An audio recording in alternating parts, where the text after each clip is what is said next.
Is your phone battery dying too fast? Don't worry, here's how we replace it quickly and safely. How to replace IP11 battery. Step by step. Step 1. Power off the phone. Step 2. Gently open the screen with special tools.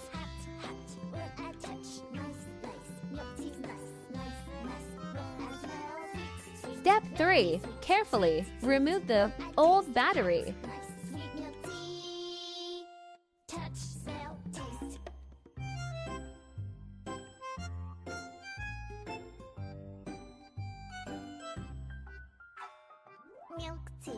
Next, step 4. Install a brand new battery.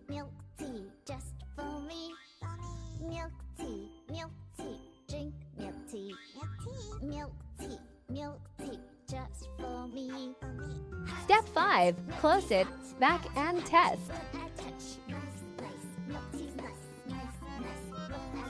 Good news, this phone now working back.